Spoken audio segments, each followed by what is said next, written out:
kwa sababu sisi hatukuipeleka Chadema mahakamani kwenda kuihukumu katika misingi ya kuiua Chadema, lakini katika misingi ya kuijenga na kuimarisha Chadema, tuwe na Chadema ambayo itatenda haki katika pande zote mbili za Jamhuri ya Muungano. Na nikajitambulisha kwenu, mimi ni makamu mwenyekiti mstaafu wa Chadema kwa upande wa Zanzibar. Sikitiko langu na likanilazimu leo niwaite tena waandishi wa habari nizungumze nanyi ni kuhusiana na tamko au matamko mbalimbali ambayo yanaendelea kupotosha ile dhamira, kusudio la shauri lililoko mahakamani na kuonekana kama sisi labda ni mapandikizi au ni wasaliti wa chama. Nilizungumza kwa msisitizo kwamba haya ambayo tumeyadai sio mambo ya kuzua, sio mambo ya uongo, ni mambo halisi ambayo tumeyapitia kwenye vikao vya kamati maalum Zanzibar, tukapeleka kama maombi kwenye chama, tukapeleka kama mapendekezo kwenye chama. Mara kadhaa yameshindwa kutekelezwa, yameshindwa kusikilizwa. Sasa sehemu nyingine, kwa sababu kipindi hicho tulikuwa ndani ya uongozi, tumetoka ndani ya uongozi, bado tunadai, bado tunapigania haki na uwiano wa mambo mbalimbali kwa Zanzibar. Labda leo kwa sababu ya haya yanayojitokeza na yanayoendelea kupoteza umma juu ya dai au juu ya madai ya msingi ambayo yamejitokeza, nitoe kidogo ufafanuzi.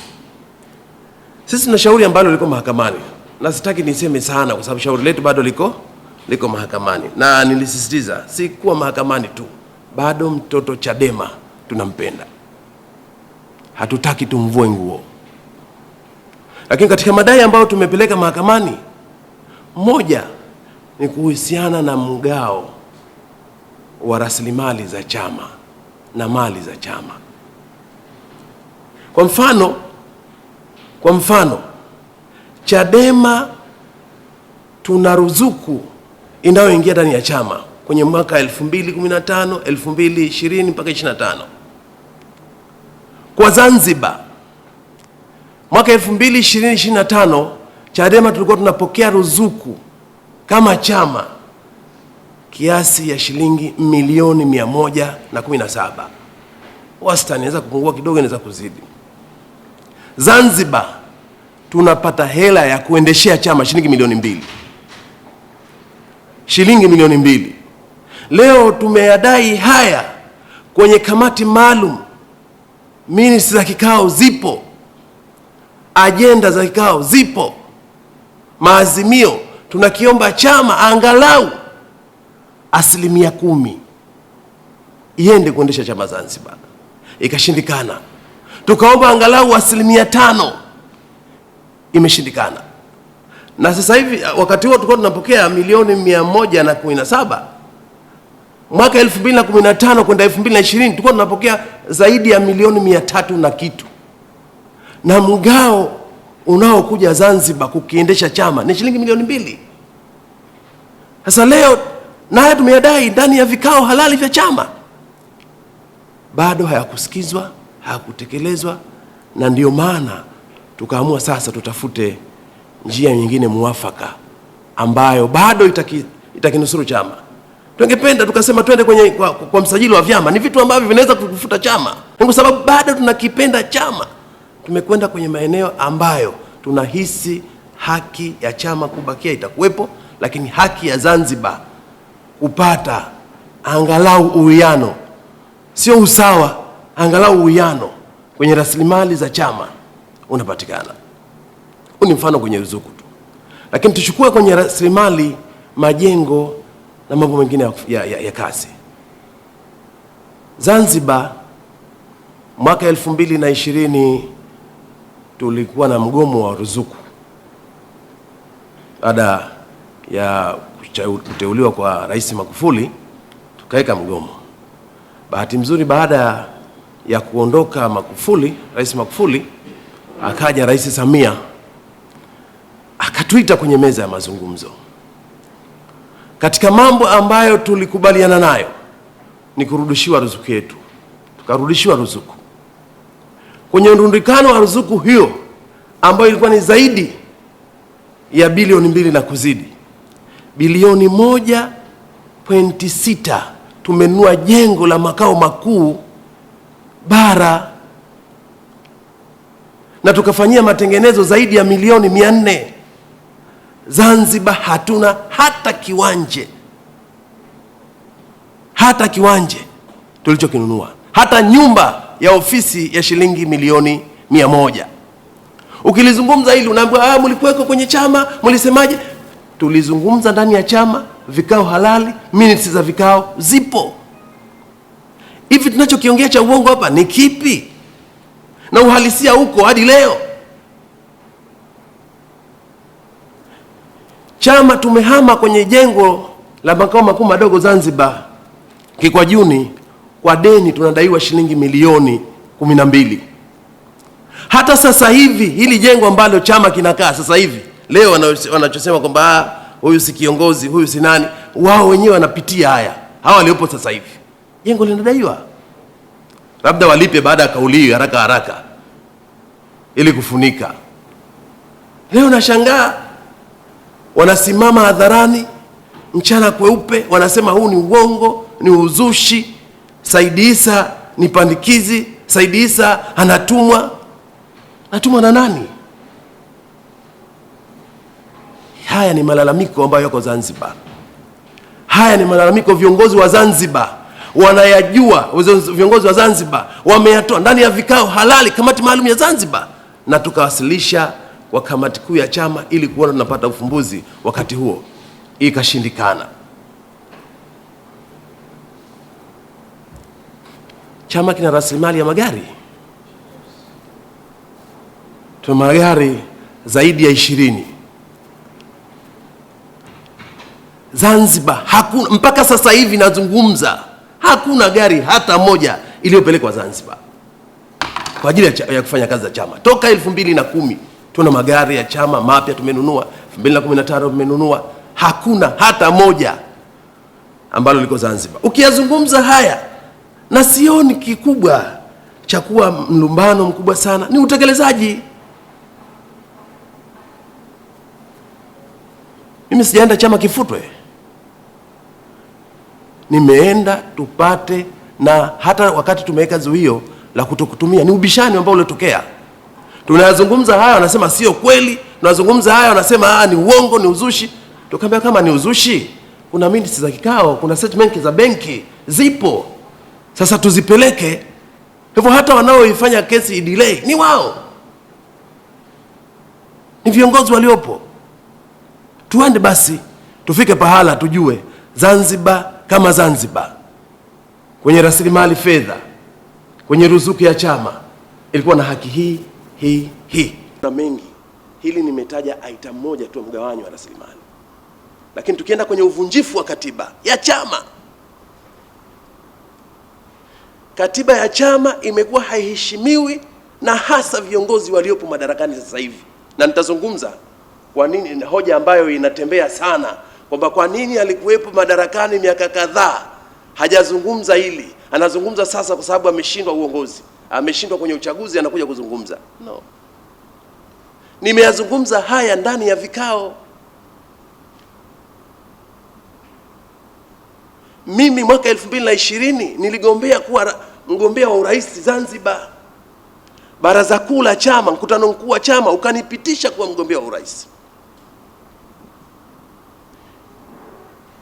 Mheshimiwa Lissu aligombea naye kuwa rais wa Jamhuri ya Muungano. Mkutano mkuu wa chama ukampitisha kuwa mgombea wa rais.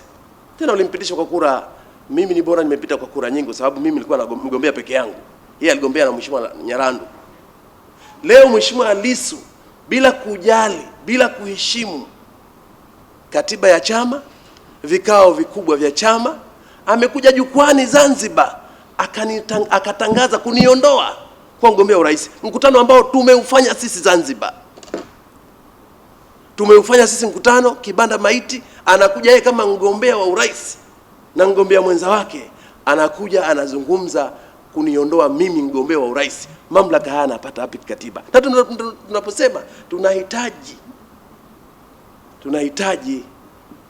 tunahitaji mahakama ilione hili na mambo mengine mbalimbali. Amefanya hilo jukwani. Tumerudi kwenye vikao halali vya chama, kamati kuu ya chama, wajumbe wakasimama juu ya mgogoro huu. Inakuwaje? Kama kawaida yao, kasimama Lissu, katoa hoja ambazo hazina mashiko, hazina msingi. Mimi nikatetea msimamo wangu na hizo hoja, na Zanzibar tukasimama. Mwisho wa siku Mnyika alitangaza hadharani tumfukuze, tumpokonye kadi. Hivi mnaona kuna kitu gani hapo kinachofanyika? Sasa unapoyazungumza haya, na ndio nikasema sitaki nizungumze, nina mengi. Mimi ni nilikuwa makamu mwenyekiti wa Chadema zaidi ya miaka 15. Kiongozi katika ngazi kama hii wa miaka hiyo ni maktaba. Kiongozi katika ngazi kama hii wa miaka yote hiyo ni library. Wasinichomoe au wasituchomoe wa Zanzibar. Tukazungumza, kuna mengi. Haya yote ninayozungumza, wengine wanadai shehe nzima mwezi wa Ramadhani unaongea vitu hivi, ni bora utafutiwe kitimoto na ndizi ukazie. Hebu tuheshimiane kwanza kwenye dini. Mimi nimezungumza ndani ya Ramadhani kwa sababu ninachokizungumza na kiamini mbele ya Mungu ni cha ukweli na ni cha haki. Na vita ya haki kwa sisi Waislamu, mwezi wa Ramadhani ndio mwezi wake.